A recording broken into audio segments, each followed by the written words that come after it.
Shalom saudaraku yang terkasih dalam Tuhan.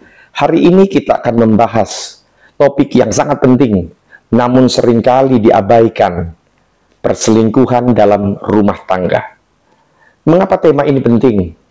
Saudara yang terkasih harus tahu bahwa keluarga adalah rancangan Allah yang kudus. Sama-sama bilang, rancangan Allah yang kudus. Dan iblis tahu bahwa cara tercepat menghancurkan sebuah keluarga adalah dengan menghancurkan kesetiaan. Makanya saat di akhir zaman ini, iblis mencari cara bagaimana supaya suami, istri kehilangan kesetiaan. Dan perselingkuhan bukan hanya masalah moral, tapi masalah rohani. Itu merusak janji kudus di hadapan Allah, melukai pasangan, dan mencemari generasi.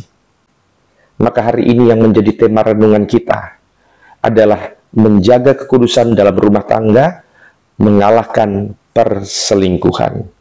Saudara, mari kita buka Alkitab yang terambil dalam Ibrani 13 ayat yang keempat dikatakan, "Hendaklah kamu semua penuh hormat terhadap perkawinan, dan janganlah kamu mencemarkan tempat tidur, sebab orang-orang sundal dan pezina akan dihakimi Allah." Saudara, Alkitab dengan jelas bahwa jangan mencemarkan tempat tidur. Ini sangat tegas untuk memberitahu bahwa perselingkuhan bisa merusak, menghancurkan, dan mendatangkan hukuman Allah.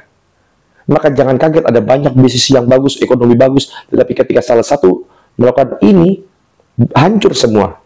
Tuhan memerintahkan kesetiaan. Itu supaya kita terlindung dari luka batin, sakit hati, dan kehancuran di masa depan. Makanya Amsal 6 ayat 32, siapa melakukan zina tidak berakal budi. Orang yang berbuat demikian merusak diri. Dan di akhir zaman ini, strategi iblis itu adalah menghancurkan kesetiaan. Dan cara yang pertama adalah dia melemahkan komunikasi dalam rumah tangga. Awalnya bukan perselingkuhan fisik, tetapi mungkin perselingkuhan emosional di mana suami lebih nyaman curhat kepada wanita lain, istri lebih nyaman curhat kepada laki-laki lain yang bukan pasangannya. Iblis tahu bahwa kalau komunikasi rusak, hubungan itu menjadi dingin. Sehingga hati itu mudah mencari penghiburan dari luar. Makanya Efesus 4 ayat 26-27. Jangan beri kesempatan kepada iblis. Dengan cara apa? Dengan sering curhat, ngobrol dengan lawan jenis. Itu kita sedang membuka celah. Strategi iblis yang kedua adalah menggoda dengan apa? Bahwa rumput tetangga lebih hijau, pasangan orang lain, atau lawan jenis yang lain di luar suami atau istri kita itu lebih baik. Iblis membuat kita membanding-bandingkan pasangan kita dengan orang lain. Membuat kita melihat kekurangan pasangan kita itu lebih besar daripada kebaikannya. Amsal 5 ayat 3 dan 4. Karena bibir perempuan jalang menitikkan tetesan madu, tetapi kemudian ia pahit seperti empedu. Awalnya manis, tapi hasilnya pasti pahit. Godaan itu seperti itu. Terlihat manis di awal, tapi ujungnya pasti pahit. Pasti penuh dengan penyesalan. Saudara, ingat bagaimana dulu engkau pertama kali mengejar-ngejar cinta pasanganmu. Ingat kembali momen-momen tersebut. Yang ketiga, melemahkan rasa takut akan Tuhan. Iblis akan berbisik bahwa udahlah, selingkuh saja, tidak ada yang tahu. Saudara, Amsal 15 ayat 3 berkata bahwa mata Tuhan ada di segala tempat, mengawasi orang jahat dan orang baik. Saat seseorang berhenti takut sama Tuhan, maka hati berani berbuat dosa. Dia berpikir bahwa, ya sudah, tidak mungkin ketahuan. Tapi ingat bahwa Tuhan melihat gerak-gerik kita. Saudara harus tahu bahwa dampak dari perselingkuhan ini, yang pertama, dampaknya akan menghancurkan kepercayaan. Sama seperti vas kalau sudah pecah jatuh, walaupun dikasih lem tetap ada sisanya. Sekali dihianati, butuh waktu lama untuk bangun lagi kepercayaan. Yang kedua, saudara, dampaknya adalah mencemarkan generasi. Karena anak-anak yang melihat perselingkuhan dari orang tuanya, mereka seringkali tumbuh dengan luka batin dan punya kecenderungan bisa mengulangi pola yang sama. Yang ketiga, bukan hanya hubungan dengan pasangan yang rusak, hubungan dengan Tuhan juga bisa terganggu. Mazmur 66 ayat 18. Seandainya ada niat jahat dalam hatiku, tentulah Tuhan tidak mau mendengar. Artinya apa, saudara?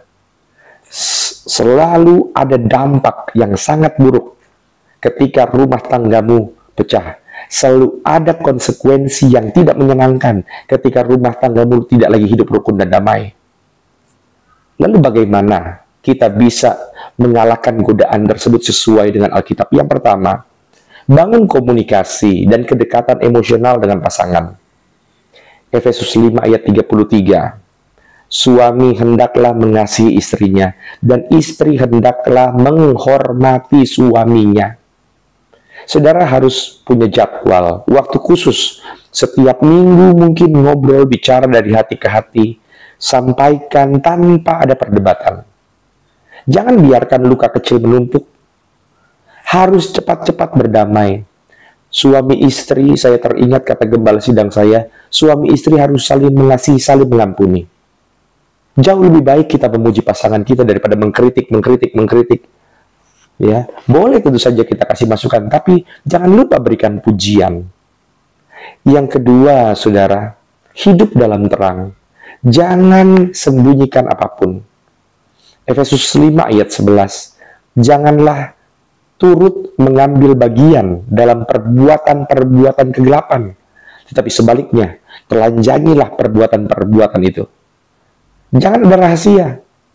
Saya merasa aman-aman saja kalau handphone saya ketinggalan. Anda begitu nggak?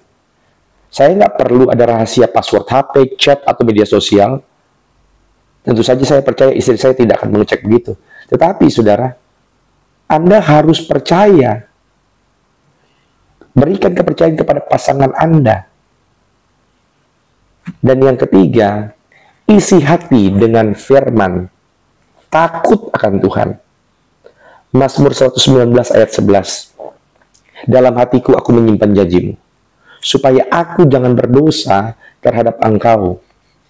Saudaraku yang terkasih di dalam Tuhan kita Yesus Kristus, ingat bahwa Anda harus selalu memulai harimu dengan doa, dengan firman, sehingga hati terjaga dari godaan.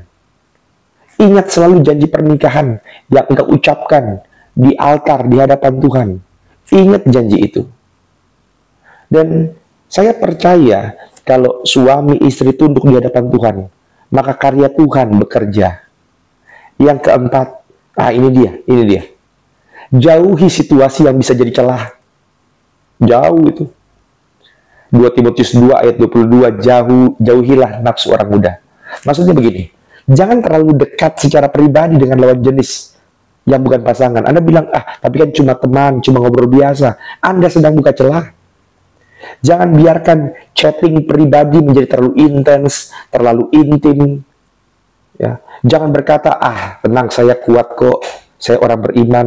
Justru orang yang merasa kuat, itu yang sering jatuh. Saudara yang terkasih, jangan pernah buka celah. Karena sekalinya buka celah, engkau sedang membuka peluang kejatuhanmu. Tapi saudara harus tahu, yang terakhir, pemulihan Tuhan pasti terjadi. Bagi Anda yang pernah jatuh dalam dosa perselingkuhan, Tuhan menyediakan pengampunan. Seperti Tuhan pernah mengampuni perempuan yang kedapatan berzina, di mana Tuhan Yesus berkata, aku pun tidak menghukum engkau, pergilah dan jangan berbuat dosa lagi. Selalu ada pemulihan dari Tuhan. Tetapi saudara harus benar-benar akui dosa di hadapan Tuhan dengan hati yang hancur. Pulihkan hubungan itu. Balikkan kepercayaan pasanganmu. Kalau perlu carilah konseling rohani atau pastoral, jangan hadapi sendiri. Ya, bangun kembali kepercayaan dengan keterbukaan, dengan komitmen baru. Dan jangan marah kalau misalnya istri atau suami tidak langsung percaya. Kenapa? Karena butuh waktu untuk memulihkan kembali. Bayangkan ada seorang ayah yang selingkuh mungkin dengan rekan kerjanya. Awalnya dia pikir itu hanya teman ngobrol. Lama-lama dia mulai membanding-bandingkan, hatinya berpindah. Waktu ketahuan semua, istrinya hancur, anak-anaknya bahkan kehilangan respek. Walaupun dia bertobat, itu butuh bertahun-tahun untuk mendapatkan kembali kepercayaan keluarganya. Maka saudara, jaga kepercayaan. Anda harus menguasai pikiran. Dengan apa? Dengan firman. Tidak lain, tidak bukan. Maka, saudara yang dikasihi Tuhan, ingat rumah tangga adalah milik Tuhan. Jangan biarkan iblis mencuri sukacita dan kesetiaan kita. Mazmur 127 ayat 1 berkata, "Jikalau bukan Tuhan yang membangun rumah, sia-sialah usaha orang yang membangunnya." Maka libatkan Tuhan dalam setiap keputusanmu.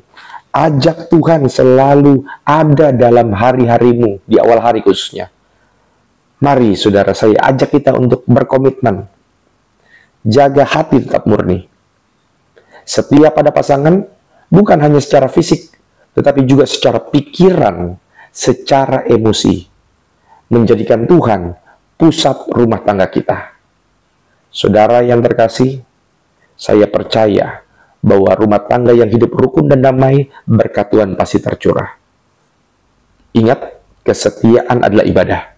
Rumah tangga yang dijaga dalam kekudusan akan menjadi kesaksian kemuliaan Kristus. Mari kita berdoa agar setiap keluarga dilindungi dari godaan, diberi kekuatan untuk setia, dan dipenuhi oleh kasih Kristus. Maka saudara, saya simpulkan, yang pertama, ingat, selalu ada keterbukaan antar pasangan. Yang kedua, jangan pernah buka celah. Yang ketiga, harus hidup dalam firman, dalam doa. Mulai harimu bersama suami, sama istri. Dalam doa pagi. Walaupun ada godaan, saudara harus thinking, harus kuduskan pikiranmu, ingat kembali janji sucimu, ingat Tuhan, dan ingat anak-anakmu. Saya doa setiap saudara tetap kuat dalam persekutuan yang indah dengan Tuhan dan persekutuan yang manis dengan keluargamu. Tuhan Yesus memberkati. Shalom.